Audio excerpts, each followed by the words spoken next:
بچا لیا, میں تو پھنس گیا. 40 دن 50 دن ہو گئے, کوئی بات نہیں کر رہا.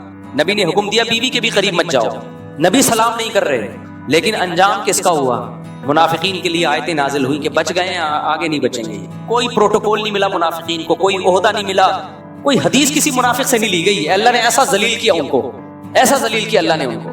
اور جب کعب بن مالک کے لیے آیتیں نازل ہوئیں, ابشر بخیر یوم مر علیک منذ ولدتک امک, حضرت کعب بن مالک کہتے ہیں میری توبہ قبول ہوئی نا تو نبی کا چہرہ ایسے چمک رہا تھا, استنار وجہہ کأن وجہہ قطعۃ قمر, جیسے چودھویں کا چاند چمک رہا ہوتا ہے, ایسے خوش. اور فرمایا اے کعب اللہ نے تیری خوشخبری, تیری توبہ قبول کر لی ہے. آج میں تجھے مبارکباد دیتا ہوں اس دن کی جو تیری زندگی میں کبھی ایسا خوشی کا دن نہیں آیا. تو حضرت کعب بن مالک کہتے ہیں امن عندک ام من عند اللہ, یا رسول اللہ یہ خوشخبری آپ کی طرف سے یا اللہ کی طرف سے؟ آپ نے فرمایا من عند اللہ, یہ پائیدار خوشخبری ہے, یہ کس کی طرف سے ہے؟ اللہ. اس کے بعد کعب بن مالک کتنے بڑے صحابی, کتنا خوبصورت واقعہ. اور پھر قرآن میں توبہ نازل ہوئی ان کی, ہم تلاوت کرتے ہیں جب بھی وعلی الثلاثۃ الذین خلفوا, اللہ کہتے ہیں ان تین کی بھی میں نے توبہ قبول کر لی. ایک مرارہ ابن ربیع اور ہلال ابن امیہ اور کعب ابن مالک, یہ تینوں نے کیا کہا تھا؟ سچ.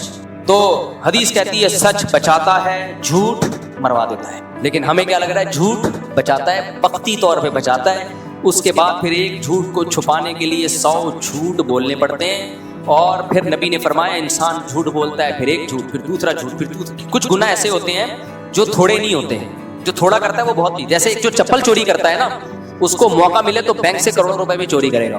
یہ نہیں ہو سکتا کہ اصل میں چپل چوری کرنا چونکہ چھوٹا گناہ ہے تو اس لیے چپل چوری کرتا ہوں, 1 کروڑ کی گڈی چونکہ بڑا گناہ ہے یہ رہنے دو, ایسا بولو نہیں ہوتا. یہ نہیں ہوتا, وہ تو اس کو چونکہ موقع نہیں مل رہا اس لیے وہ چپل چوری کر رہا ہے بیچارہ.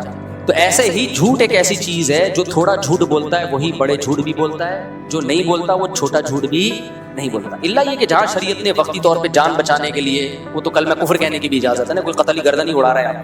نارملی جو چھوٹا جھوٹا ہے وہی بڑا جھوٹا بھی ہے, جو نہیں بولتے وہ بڑا جھوٹ بھی نہیں. میری اپنی عادت بچوں کے ساتھ پتہ ہے کیا رہی ہے ہمیشہ, میں نے کبھی بچوں سے جھوٹا وعدہ نہیں کیا, مجھے نہیں یاد پڑتا. بچوں کو چپ کرانے کے لیے نا, بچوں کو چپ کرانے کے لیے ماں باپ جھوٹے وعدے کر لیتے ہیں کہ نہیں ہم تمہیں عید کے بعد وہاں لے کے جائیں گے, ابھی چپ کر جاؤ. اچھا ایسا ہے کہ میں تمہیں یہ چیز دلاؤں گا, ابھی چپ کر جاؤ.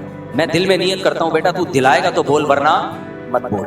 وجہ اس کی ہے کہ میں نے وعدہ کر لیا کہ میں یہ کام کروں گا. ٹوپی کرا دی بچے کو چپ کرانے کے لیے, بعد میں پھر ٹوپی. بچہ پھر چھوٹا جھوٹا نہیں بنتا, وہ بڑا جھوٹا بنا. سمجھ رہے ہو؟ وہ پھر جھوٹ کا پلندہ بن جاتا ہے, وہ جھوٹ ہی بولتا رہتا ہے ہر وقت بیٹھ کے. تو مائیں بعض دفعہ بچوں کو جھوٹ بلوا رہی ہوتی ہیں, بچوں ماں اپنے شوہر کے سامنے جھوٹ بول رہی ہوتی ہے بچوں کے سامنے, بچوں کی موجودگی میں. بیٹی دیکھتی ہے کہ میری اماں نے میرے ابا کو ٹوپی کرا دی ہے, میری اماں نے میری ابا کو یہ چیز آئی تھی 1000 روپے کی, اماں نے بل بنایا 1200 روپے کا. بچی دیکھ رہی ہوتی ہے تو بچی جھوٹ بولنا سیکھتی. ایک خاتون نے بتایا تھا نا رمضان میں کہ میں شوہر کی پتلون سے پیسے نکالتی تھی, اتنے عرصے سے نکال رہی تو میں نے پراپرٹی خریدی ہے, اس پہ زکوٰۃ ہے یا نہیں ہے. تقویٰ دیکھو یار, ایک طرف تقویٰ دیکھو.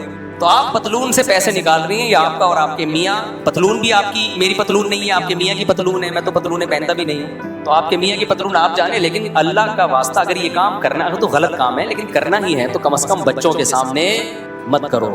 ٹوپیاں مت کراؤ بچوں کے سامنے, جھوٹ مت بولو. شوہر کو بھی چاہیے مت بولے, وہ بھی جھوٹ بول رہا ہوتا ہے بیوی کے سامنے, اور بچوں کو پتا ہوتا ہے ابا ٹوپی کرا رہا ہے. تو اس لیے یہ جو ہے نا عقل کا استعمال کیا ہے, الصدق ینجی والکذب یہلک, سچ بچاتا ہے, جھوٹ پھنساتا ہے. تو ہمارے استاد ہمیں کہا کرتے تھے عقل کہتی ہے کہ جھوٹ بچاتا ہے, سچ پھنسا دیتا ہے. لیکن انہوں نے ہمیں بتایا کہ دیکھو نبی کی بات پر عمل کرنا, سچ بولنا. تبھی میں نے جب بھی شادی کی ہے نا پرانی شادی چھپائی نہیں. کتنے رشتے میرے ریجیکٹ ہوئے کہ اتنے بچے تمہارے, اور پونے کا حساب رکھا ہوا ہے. پونے والا بھی بتا رہا ہوتا ہوں جو بھی مارکیٹ میں آیا نہیں ہے. کتنی دفعہ ایسا ہوا رشتہ بھیجا, لوگوں نے کہا بھائی 2 ہے نا تو 1 بتاؤ, 2 نہیں بتاؤ. اس وقت میں زیادہ فیمس, میں نے کہا جتنی ہے اتنا بتاؤ, اتنی بتاؤ. دینی ہے 2, نہیں دینی ہے مت دو, جتنی آمدن ہے اتنی بتاؤں گا. بھائی اس سے کیا ہوتا, اگر میں جھوٹ بول کے کر لیتا, جھوٹ پکڑا جاتا ہے تو گھر والوں کی نظر میں 2 ٹکے کی عزت ہے. انہوں نے کہا وہ کہتے ہیں انہوں نے ہمیں ٹوپی کرائی, ہم بھی ٹوپیاں کراتے ہیں. میاں بیوی کے شروع سے ہی ٹوپیاں شروع ہوتی ہے ایک دوسرے کو. جھوٹ ہی بول رہے ہو بھائی, کلیئر رہو, اس سے کام دیر سے ہوتا ہے, پائیدار کام ہوتا ہے. جھوٹ مت بولو کسی سے کہ آمدن ہے نہیں, آپ بتا رہے ہو اتنی. تو یہ سب باتیں ہیں. تو خیر خلاصہ بیان کا یہ نکلا کہ پہلی قوت جو میں نے بتائی نا, قوت عقلیہ, اس میں بیلنس کیا ہے یہی ٹاپک میں اگلے ہفتے بھی لے کے چلوں گا، پھر یہ الا المصلین سے اس کو اٹیچ کروں گا۔ عمل کی توفیق عطا فرمائے۔ پوچھا ہے جی، اللہ تعالیٰ قرآن میں فرماتا ہے جب فرشتوں کو آدم کو سجدہ کرنے کا حکم دیا گیا تو ابلیس یعنی شیطان بھی وہاں موجود تھا اور اس نے سجدے سے انکار کر دیا۔ ابلیس جو کہ ایک جن تھا، کیا اس کا مقام فرشتوں کے برابر تھا اور کیا وہ فرشتوں کے ساتھ اللہ تعالیٰ کی بارگاہ میں موجود ہوتا تھا؟ قرآن اس چیز میں نہیں جاتا، ان کیا کوئی مستقل احادیث ہیں جو اس پس منظر کو ڈیٹیل میں بتاتی ہوں؟ قرآن میں جب اللہ نے یہ بتا دیا کہ تمام فرشتوں نے سجدہ کیا سوائے شیطان کے، کان من الجن، اور وہ جنات میں سے تھا، تو دلالت النص سے پتہ چلتا ہے کہ فرشتوں کے ساتھ جنات کو بھی حکم تھا۔ دلالت النص کسے کہتے ہیں؟ جس کا واضح ذکر نہ ہو لیکن اس کلام کو درست کرنے کے لیے، یعنی اس کلام سے سرسری غور سے پتہ چل رہا ہو کہ یہ بھی حکم تھا، بلکہ اس کو کہتے ہیں اقتضاء النص۔ کیا مطلب؟ جیسے قرآن میں آتا ہے کہ اگر کوئی شخص کسی کی وفات ہو جائے وَوَرِثَهُ أَبَوَاهُ، اور اس کے وارثین میں صرف اس کے والدین ہیں، ابا اور اماں، اور کوئی بھی وارث نہیں ہے زندہ، فَلِأُمِّهِ الثُّلُثُ، تو اماں کو 1/3 حصہ ملے گا، ابا کا نہیں بتایا کہ کتنا ملے گا۔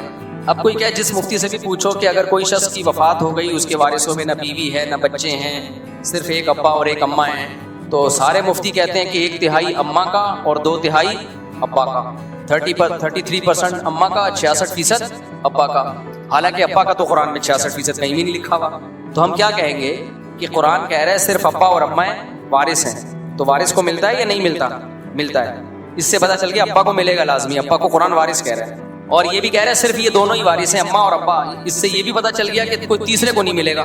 پھر قرآن نے کہہ دیا اماں کو 1/3 ملے گا، تو جب 1/3 اماں کو ملے گا تو جو باقی بچے گا وہ ابا کے علاوہ کسی کو اس لیے نہیں ملے گا کہ قرآن ان کو وارث ہی نہیں مان رہا، اور سارا ابا ہی کو اکیلے کو اس لیے ملے گا کہ دوسرا وارث صرف ابا ہی ہے، تو وہ سارا کتنا رہتا ہے؟ 66%۔ تو اس کو کہتے ہیں